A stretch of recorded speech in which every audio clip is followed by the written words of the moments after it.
back to another Axel 72 video, and today it's a pleasure to be joined by Jay Rowell. Jay, how are we, mate? I'm good, thank you. Yourself? I'm doing very well, thank you. And to hear you reach out to me and be up for an interview, it was great to hear. And for anybody who may not know who you are, can you care to introduce yourself and I suppose what your maybe job title is, I suppose? Yeah, sure. So I'm Jay. I'm a mental performance coach working with athletes across various different sports, in particularly boxing, as we're probably going to discuss today. Mhm.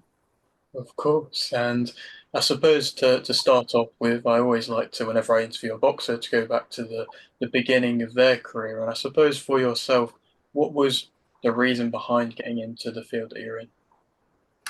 Yeah, so I started coaching quite a few years back, just with general public rather than with like athletes in particular, um, and just a passion for helping people Mm. really shone through. Massive sports fan, so for me it was kind of like the perfect alignment. And I was quite lucky about a year and a half, 2 years ago. I got the opportunity to work with a few athletes, and it just kind of took off from there. Really, like I've really kind of tailored what I do Mhm. to work with the various athletes we're working with. But we also work with other kind of artists, so actors, musicians, and still a few members of the general public as well. Mhm. No, it sounds amazing. I suppose as one of the more opening questions, how important is it to train your brain and to work on your brain? I think the mindset's critical. I think it impacts performance, especially in if we're talking about boxing in particular. Your decision making, your resilience, and I'm not just talking during a fight, but also during a camp. And I suppose a lot of what we do works on, building confidence, building self-esteem, dealing with intrusive thoughts, motivation. So all these things that are quite transferable skills that can help you in other parts of your life as well. Appreciate that not all boxers, superstars and earn loads of money. So they've got a very realistic life away from the sport. So a lot of what we do, tries to blend that in. So it's all about learning the personality of the person and then tailoring the skill set that they require for what they do. Mhm. Of course, and I suppose to be where you are now, what was that kind of path leading up to it? Was it a uni? Was it an apprenticeship? Was it what kind of path was it to lead up to where you were? So it was built on personal experience, to be honest with you. I was somebody who grew up, didn't really understand mental health, didn't understand the impact of having low self-esteem, bad luck in your life sometimes, just certain circumstances that are out of your control that then do impact your mental health. So I put myself through a lot of courses, a lot of trial and error, a lot of working on my own mental health, and then the proofs in the pudding, the results we're getting are fantastic, and I continue to develop, I continue to learn and grow. I don't think anyone ever stops learning. So there are always certain things I'm trying to bring to my game to elevate it to the next level, just the same way an athlete was. And I think for me, it's more about the connection that I can build with people. That's really important. I think people who work with me, it's not a teacher-student situation. It's very much a talking therapy. Let's sit down, let's get to know each other. Let me work on your personality. And I always feel people learn best. It doesn't matter if it's whether you're being coached or any kind of teaching, when you don't feel like you're being taught. Hmm. When we just so what I like to do is I like to plant a lot of seeds in the subconsciousness, and I like to see them come to fruition down the line, and then almost like it was their idea. That's the beauty of it. That's when you know that it's worked exactly how we wanted it to. So I always try and tailor a plan to the individual, because we're all different. We all work in different ways. Um, but a lot of the outcomes then become the same. Increased in self-belief, more confidence, work on intrusive thoughts, performance anxiety. And not everybody will suffer the same things, so it is, like I say, it's very varied for the individual. Hmm. No, it sounds brilliant, and I suppose to an extent this might be a little bit of a silly question, but can it often be perhaps a little bit difficult when you're just going back to your day to day because your job is such a mental thing? You can analyze people, I'm sure you do on the day to day, and can it ever be difficult to kind of like switch off from that and just maybe take a step back from that? um I think if you ask my partner, yeah, I'm probably always analyzing things at home. But I think for me, like, because my main this is a passion, and I think the reason I'm passionate about it is because to see people who want to become better in certain things. So that that can be going from I want to be a better boxer, I want to be a world champion. I just want to become more confident in myself. I want to love myself a little bit more. I want to be, I want to be able to stand up for myself. I want to be able to raise my concerns if I have any in the workplace. Life's not simple, and we all go through different things. So I think it's fantastic when I see people and I see their confidence rise from sometimes not even be able to look me in the eye in the first couple of sessions, and then you get down the line 3-4 months and we build this relationship, and it's fantastic to you see how far people have come. That's kind of like the beauty of it. In terms of switching off, I don't think you ever switch off from anything if you're passionate about it. I think and I'm the same with like I said with sport. I watch ping pong for 3 hours. I watch any sport. Right? I don't switch off because I love sport, and I find it the same with the coaching. I think even in my career outside of coaching, I still coach. And it's like a salesman. You can't help but sell to his friends and family an idea. So they all go hand in hand, I suppose. Mhm. Indeed, and I suppose when you look upon the outlook of, I suppose, life that a lot of people get now, and when you look upon the news, there is a lot more talks around mental health and things like that, especially more in recent years, and especially for athletes. We've seen boxers, to name an example, Ryan Garcia, have time off fighting because of mental health issues. And is it nice to see that that is getting highlighted as an issue now? Yeah, I think it's always been there. I think we're just more aware of it as a society. I think we can finally put our finger on it. What was always called oh, you've got butterflies. We now know that's a form of anxiety, right? And we've just identified it a little bit more. I think we're only human if we have these feelings and thoughts. I don't think we're. I think if you don't have them, it's more of a concern. But I think it's fantastic that it's been pushed to the front of people's minds. I think the fact that now we're seeing athletes take up coaches like myself and they put it alongside nutrition and strength and conditioning and other kinds of training, they see it as just as important because they see the benefits of it.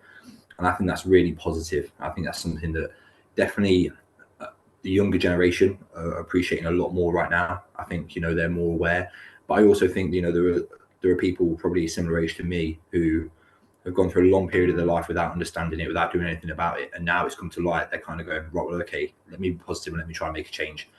And yeah, it's great that it's in the limelight, Mhm. but it's also sad that so many people are going through things without getting help. Of course, and I suppose there's only really limited ways in which you can possibly get help with things like that. What would you recommend for anybody who is possibly struggling? To reaching out, I think it's always important whether you don't need to be a professional sportsman to seek help, right? We're all human beings and we all need help at times. So I think to like for me myself, when I went through difficult times, I always found it helped talking to somebody who wasn't in my situation. So somebody who wasn't in my friendship group or a colleague or anything like that, somebody who was away from it all. It helped me because I was like, I'm not burdening them. I'm not boring my friends. I'm not being that guy. That's the stigma we attach to ourselves, right? Um, and also, don't self-reject is a big thing that I'm passionate on. Is don't tell yourself that you can't do something or it's not going to work before you've tried. I think a lot of we do that as a human nature. We automatically think, whether it can be, I'm not going to go for that promotion because I won't get it. Says who? Mm, Go for it. One foot in front of the other.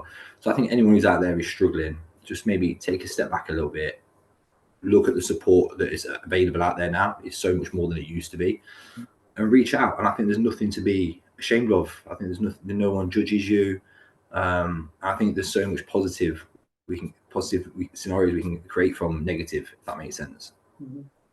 Indeed, and to talk a bit more about boxing, and obviously that's kind of what the channel is about. And when you are watching fights yourself, I'm sure you're a boxing fan yourself, and when you're Yeah. watching them, are you more intrigued by fighters when you can see that they are really kind of technically thinking fighters and not just ones that are just going for brawls and things like that?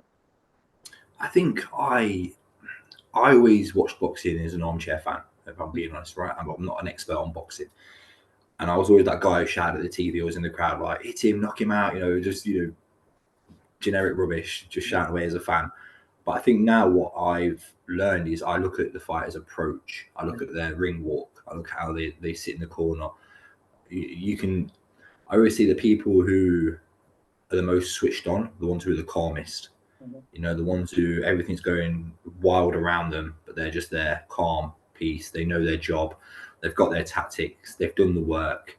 It's time to perform. And you can, some people give off nervous energy. Some people you can see react a little bit different. I think, you know, I can more and more in boxing, especially spot different things in different fighters.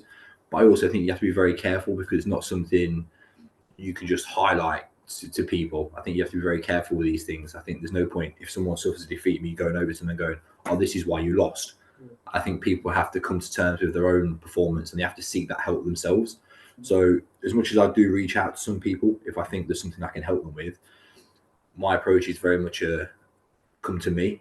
Mm. And with saying that is I get a lot of inquiries on Instagram from athletes of all different sports. And I don't take everyone up on the basis that I want to know that you're doing it for the right reason, Mhm. that you believe in what we can achieve and you believe on the program and the framework I'm going to set out for you. It's not, well, if I just pay for that or get that, it ticks that box. There's a process to everything. And, you know, I said it the other day to somebody else that you don't pay for your gym membership and then you just instantly get abs, Mm. right? You got to put the work in. Mhm. And it's the same with the mind. You know, the confidence comes from success breeds confidence, but so does repetition. Mhm. You know, you've got to keep practicing, you've got to keep changing habits, keep developing new skills, different ways of thinking, different ways of looking at things, and then the results come. So it's not a one size fits all. It's very tailored to the individual, but the commitment's got to be there as well. Mhm. Indeed. And when you're watching a fighter, or I suppose just somebody in general who maybe perhaps isn't really enjoying the sport quite so much, can you kind of see that obvious notice in their game? Yeah, I think people's demeanor gives things away, doesn't it? I think, you know, some people go through tough times and you look at them and you think, wow. But I think, you know, there are so many fantastic coaches, so many fantastic managers that are there, and your gym friends, you know, the people you train with and work out with daily, they're there to support each other. I think it just comes from being able to speak up if you're struggling. I think a lot of people do bury their heads a little bit, but like I say, that's changing more and more, so it is positive. Mhm. Indeed. And when I suppose there's a lot of talks in boxing about the positives and negatives it has upon the brain, and there's been recent things about even like the Olympics getting without boxing and things like that because of brain problems and stuff like that. But I suppose to ask two questions, I'll ask the first one being, what would you say are the positive sides mentally for boxing? Well, I think it's fascinating. You know, it's amazing. It's fascinating because it can create so many things. You know, like discipline and resilience, like I say, confidence, self-esteem, all these things it can give you. And I think that's why, in my opinion, there's not enough boxing clubs out there. You know, probably have less problems with kids. You know, and boredom if there was somewhere and places for them to go, if they were supported and funded how they should be.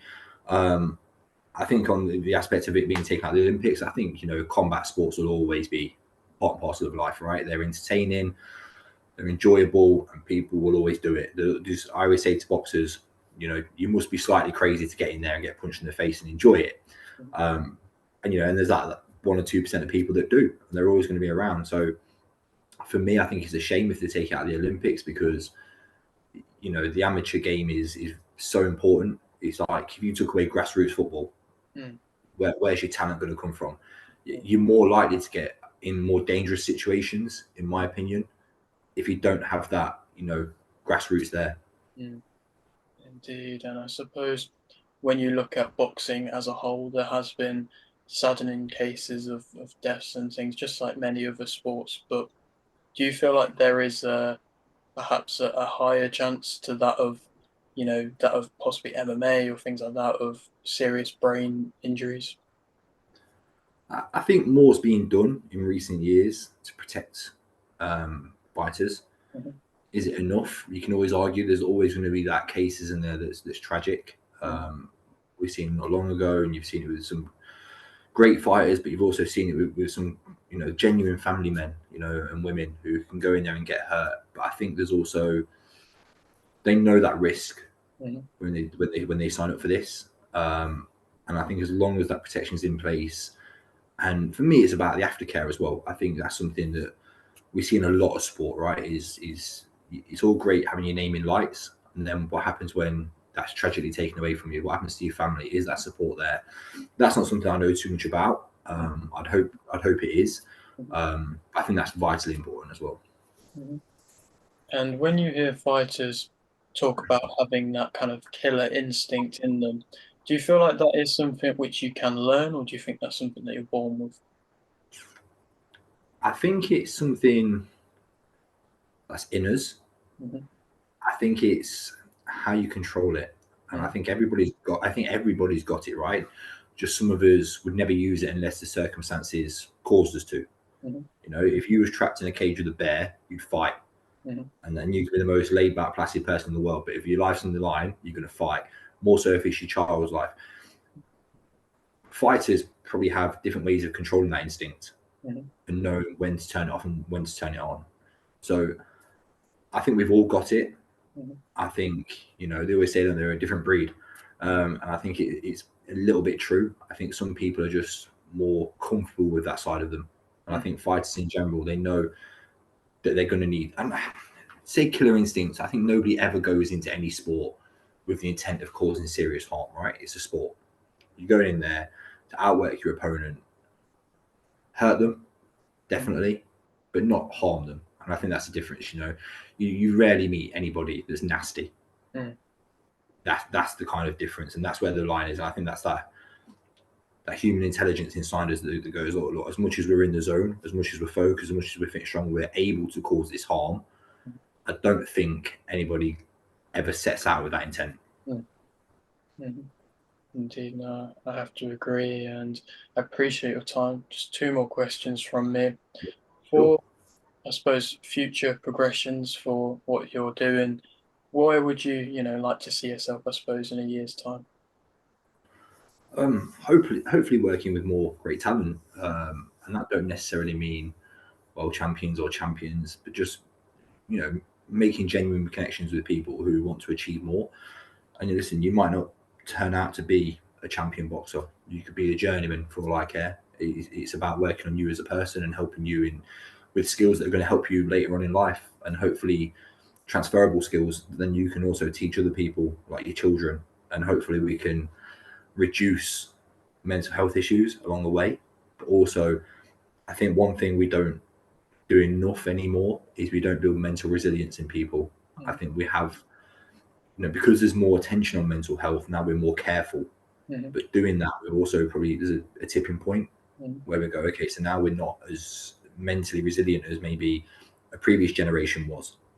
So it's about finding that balance. Mm-hmm. So I think that's it's something I'm really hopeful we can help people with Mm-hmm. and spread more and more. Mm-hmm. Perfect. And then one final question from me, mate. Question which I like to ask anybody that comes on the channel. Is there anything you want to promote, shout out, anything like that? No, I mean, everyone take a look at the Instagram page. That's where you find all my work, testimonials from athletes, fighters that people may know or heard of, and kind of the reason I'm doing the podcast is to put a bit of a face to the stories, really. So I always seem to be behind the scenes and out of the way, and that's absolutely fine. I like it like that. But also, I want people to be more aware of what options are out there for them. So if there are any athletes out there that are thinking, do you know what?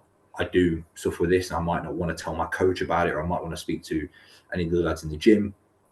Drop me a message, because there's numerous success stories on that page for you to look at yourself.